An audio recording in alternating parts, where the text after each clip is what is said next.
Oi, pessoal! No vídeo de hoje de português, nós vamos estar falando sobre o uso dos porquês. Aqui a gente tem uma tabelinha resumo, embora mais para frente no vídeo a gente vai estar explicando cada caso, dando exemplo e falando das exceções. Aqui a gente fez só um mapa para vocês se orientarem. Então, perceba lá o primeiro exemplo. O porquê separado e com acento, eu uso sempre no final de uma pergunta. Já no número 2, o porquê junto e com acento circunflexo, eu uso depois do artigo, né? E quando tem o porquê, tem o sentido da palavra motivo, né? Eu não entendi o porquê, né? Eu não entendi o motivo, eu consigo substituir pela palavra motivo, porque eu percebi que antes do porquê, né, vem o artigo, tá? No caso número 3, eu uso o porquê junto sempre quando eu vou dar uma resposta ou uma explicação, seja frase afirmativa, exclamativa, tá? E o porquê separado eu uso no início de perguntas, né? Sempre no início de perguntas, independente da frase, né? O que tá querendo dizer. Mas aqui eu tenho uma exceção, vamos começar por ele? O porquê separado. Ele, na maioria das vezes, no geral, é sempre usado no início da pergunta e uma pergunta interrogativa. Então, olha lá no box cinza abaixo. Por que não posso ficar vendo televisão? É uma pergunta. E está começando essa pergunta com porquê. Então, eu uso separado, mas preste bem atenção que eu tenho uma exceção. Quando eu tiver uma interrogativa ou não, cujo porquê eu consigo substituir pela expressão por qual razão, né? Aí sim o porquê eu uso separado no meio da frase. Então, olha lá. Gostaria de saber por que ela demora tanto. Por qual razão ela demora tanto? Não sei por que você voltou. Não sei por qual razão você voltou, né? Então, o porquê é separado, porque por qual também é separado, né? E também eu consigo substituir por essa expressão por qual razão, né? Bom, neste outro exemplo, eu uso o porquê separado com acento circunflexo, simples assim, quando eu tenho o final de uma pergunta, né? Sempre no final de uma pergunta. Ali no primeiro exemplo ao lado, por quê? Ela está no começo e no fim, né?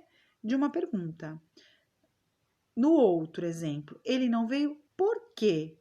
Né? É no final de uma pergunta que eu estou usando por quê, então, portanto, eu uso porquê separado e com acento circunflexo. Neste outro exemplo, o porquê junto sempre é usado para dar resposta e explicação. Então, perceba lá, porque está tarde, porque está na hora de dormir. Ou no exemplo lá embaixo, ele não veio porque estava chovendo. Nos exemplos ali ao lado onde eu destaco, preste bem atenção.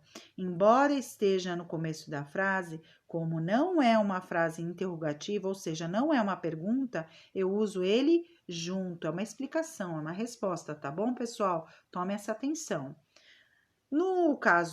Neste outro caso, porque junto com acento, eu uso sempre depois do artigo, quando porque tem, aparece antes dele o artigo, né? E eu consigo substituir pela palavra motivo. Motivo é um substantivo, né? Então, tem esse sentido. Vamos ver? Não entendi o porquê disso. Então, perceba que eu tenho o artigo. Então, portanto, depois eu tenho que usar o porquê. Eu já sei que eu uso o porquê junto e com acento circunflexo. Eu não entendi o motivo, o porquê, né? Olha o outro exemplo lá embaixo. Quero saber o motivo de sua volta. Perceba que depois do artigo eu tenho o porquê. E como eu tenho um artigo antes, né? Esse porquê vai ser escrito junto e com acento circunflexo, porque ele tem o sentido de substantivo. Eu consigo substituir pela palavra motivo, tá bom? Aqui a gente faz um resuminho. Por que tem acento?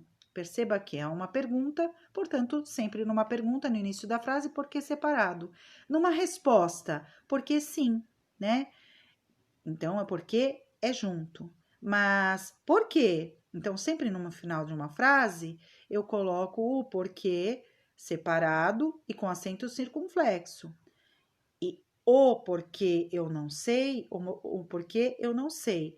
Neste caso, eu coloquei junto com acento circunflexo, porque vem antes do porquê o artigo, né? E tem o porquê, o sentido de motivo, tá bom, pessoal? Espero que tenham gostado do vídeo. Não se esqueçam de se inscrever no canal, de seguir a gente aí no Instagram, de deixar o seu joinha e de acompanhar aí o nosso site, o nosso mapa mental, que vem tudo mapeado aí por disciplina, tá bom? Até o próximo vídeo e bom estudo!